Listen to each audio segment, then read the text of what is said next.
In this video, I'm going to show you how I use a minimal amount of liquid culture to create more liquid culture and grain spawn.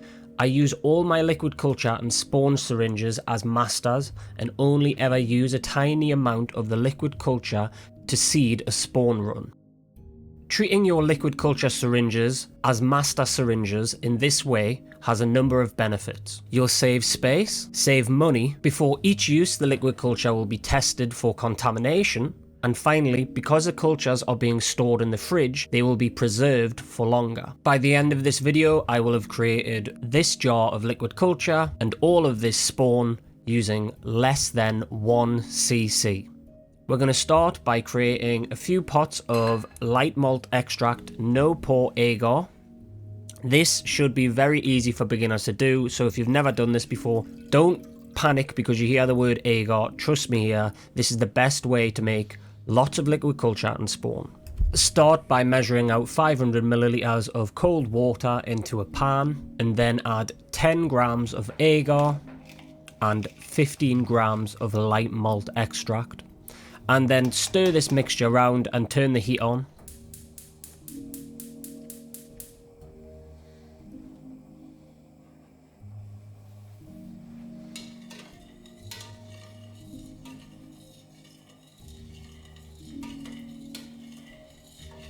I like to add a touch of red food colouring because it means that you can see the mycelium better when it starts to grow.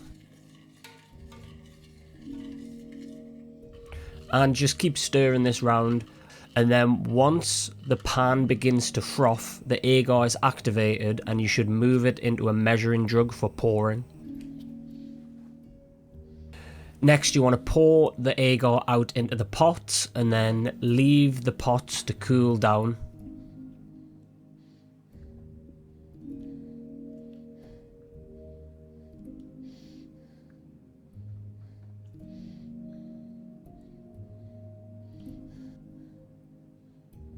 Pour any of the excess into a bottle to store for later. Once the pots have cooled down, wipe any excess condensation off and then put the lids on the pots. These are polypropylene pots. You can see normally it'll say PP or 5 pp on the bottom of the plastic. That means that you can put them through a pressure cooker. Make sure the lids are on, but they aren't on tight. The pressure inside the pots needs to be able to equalize with the pressure outside the pots. If the lids are on too tight, then the plastic will warp. Finally, sterilize at 15 psi for around 30 minutes. Inside the still air box now, it's been sprayed with soapy water and everything's been wiped down with alcohol before going in. You want to take your agar pots into the still air box and your master syringes.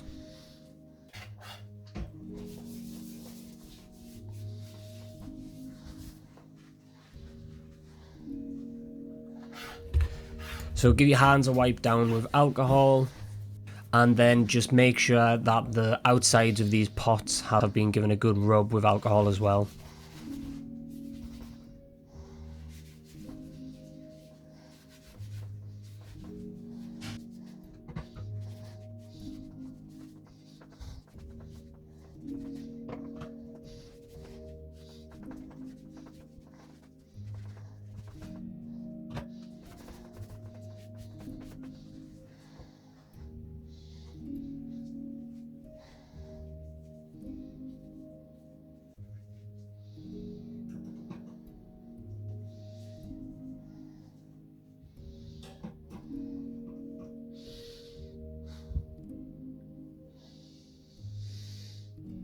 So on the syringe here, you can see that we're starting on 9 and the next cc up is 8. So we're not even going to manage to get to that number 8.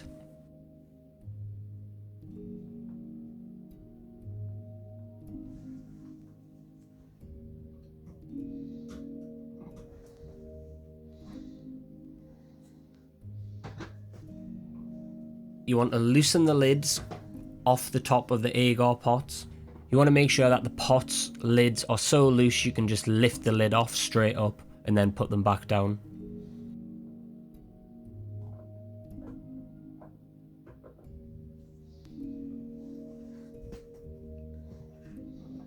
take your syringe and then flame sterilize it outside the still air box. When it's glowing red, bring it back into the still air box.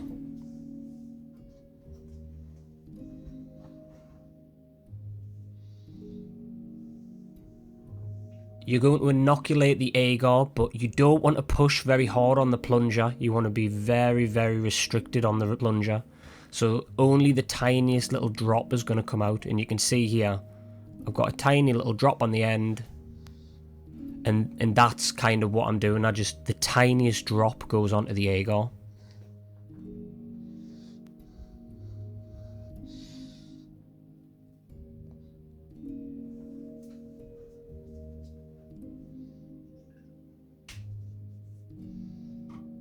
And now secure the lids back onto the agar and then just kind of roll the agar around to spread the solution inside.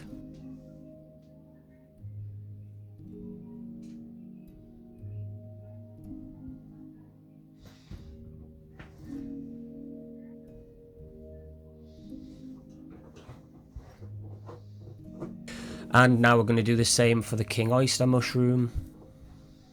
Loosen the lids, make sure that they are easy to take off. Flame sterilize the syringe.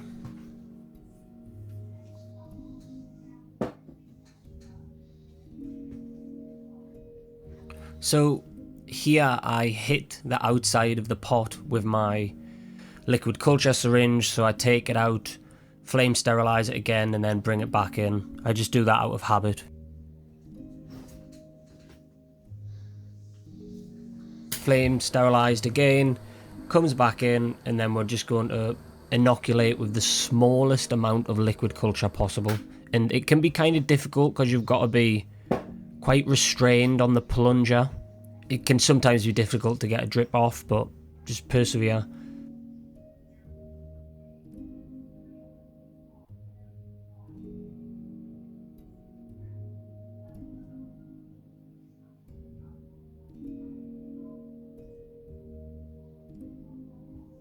And there you go, same again. Just a little drop inside the agar, and then we're going to mix it around again. I'm just wiping the excess off the syringe there.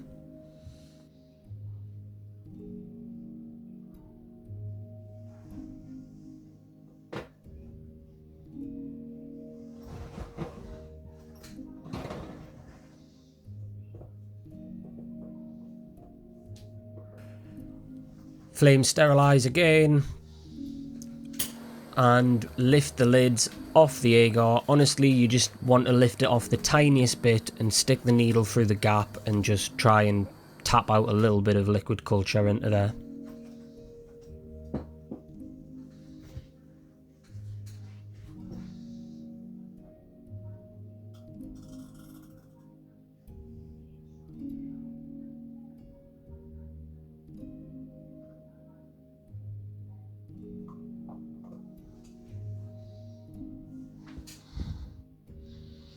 And as you can see, I haven't even used a CC.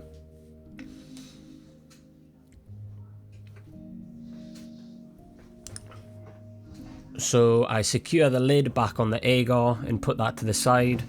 And now what I'm going to do is, so I bring my flame sterilizer inside the still air box because I don't have to worry about creating air currents in there anymore.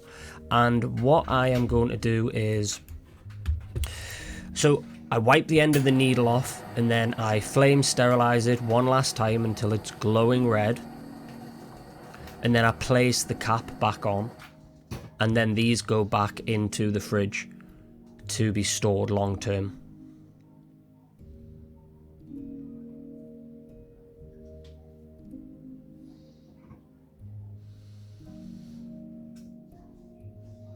The water on the top of the still air box is now blocking the view of the camera, so sorry about that.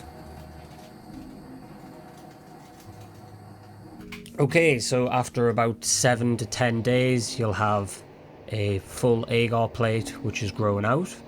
It might take a little bit longer depending on strain.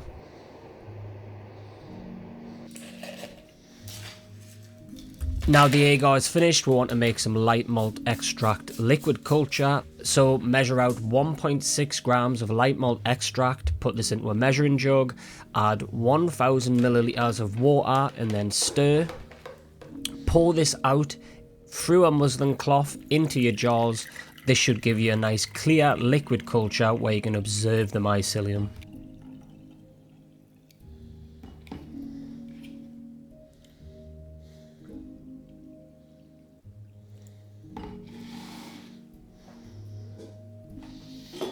It's important to put a stir bar in there and use a stir plate, as it will speed up the colonization of the jars. The faster we can use the jars, the better and healthier the mycelium within them is going to be.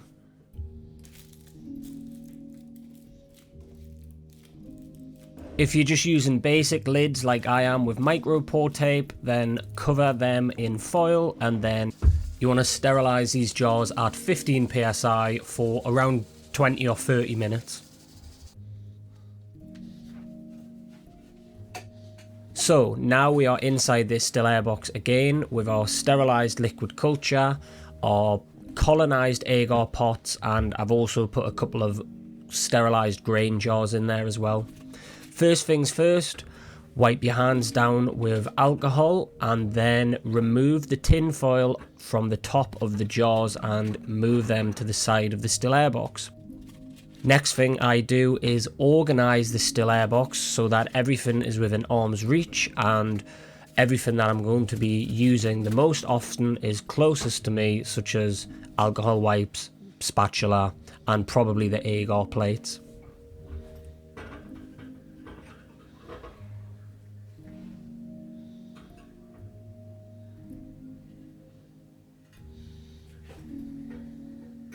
Really important to give these agar pots a real good wipe down with alcohol, especially around the rim of the lid. I'm going to be using that to anchor the pot when I cut away the mycelium later on, so make sure that you give the edges a real good wipe with alcohol. You'll see why soon.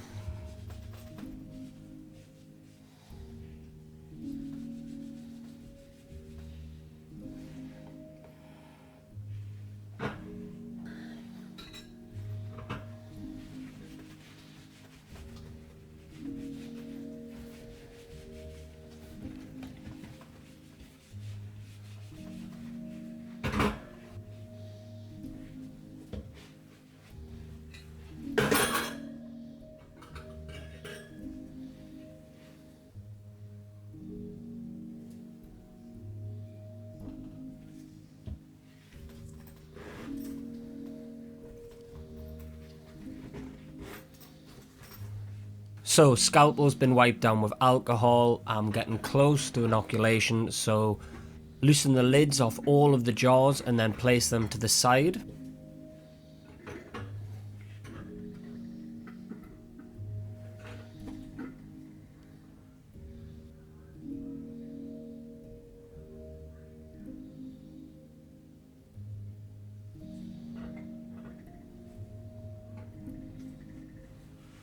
Bring the liquid culture to the front, right beside the agar pot, as I'm going to be doing that first. And then I loosen the lid on the liquid culture. Next, I open the sterile packaging of the scalpel, not removing the blade, keep a hold of the blade, and then click the scalpel onto the blade without removing it from the sterile packaging. Make sure that the lid of the agar pot has been loosened so you can swiftly remove it.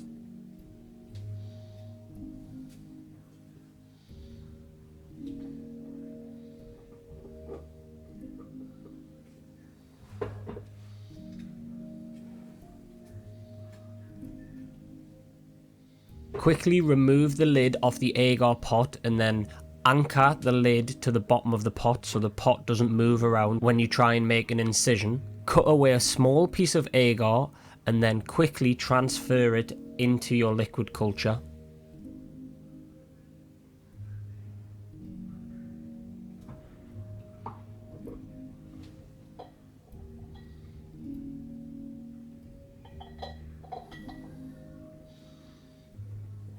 I then turn the pot 90 degrees and do the same again, moving the agar into the grain jars this time.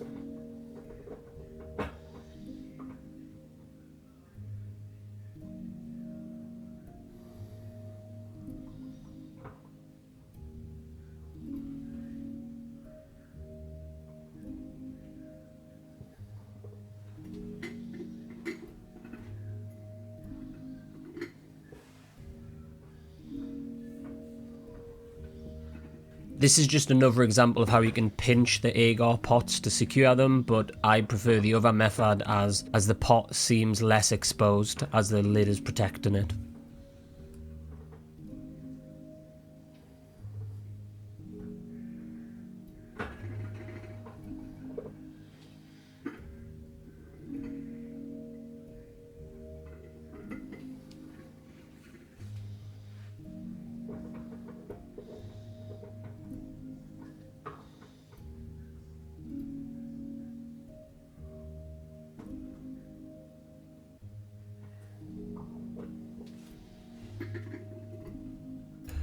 Before you move on to the next agar pot, make sure you secure all the work which you have currently done. This means if you have a disaster and knock anything over, it won't be as bad because the lids will have been secured.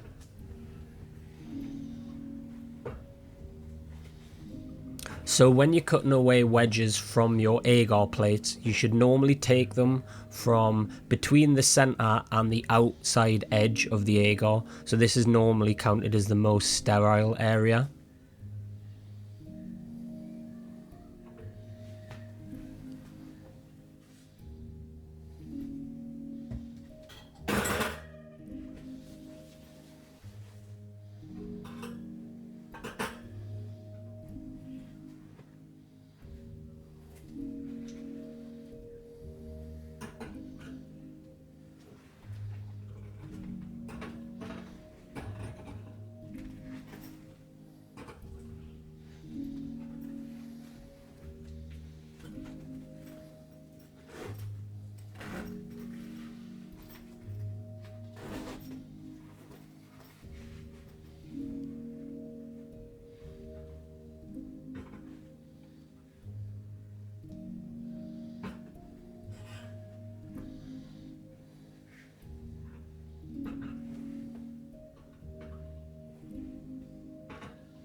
Since the scalpel has already been taken out the packaging and we are changing from one agar plate to the other, I am going to flame sterilise the end of the scalpel and then wipe it down with alcohol again and continue with the transfers.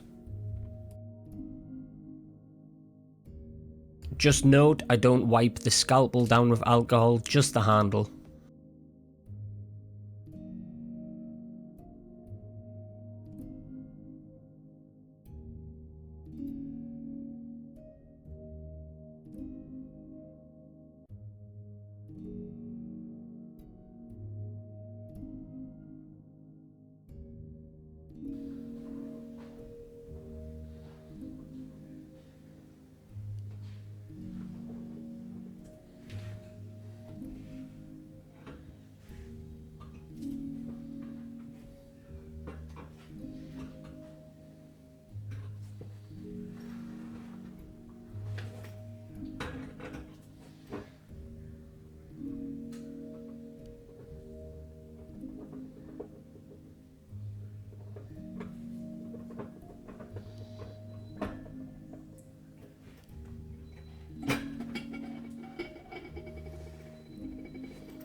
Once you've finished, you want to put the liquid culture straight onto a stirring plate and get some of that mycelium broken off from the agar, and then in about a week it will be completed. It'll look like this.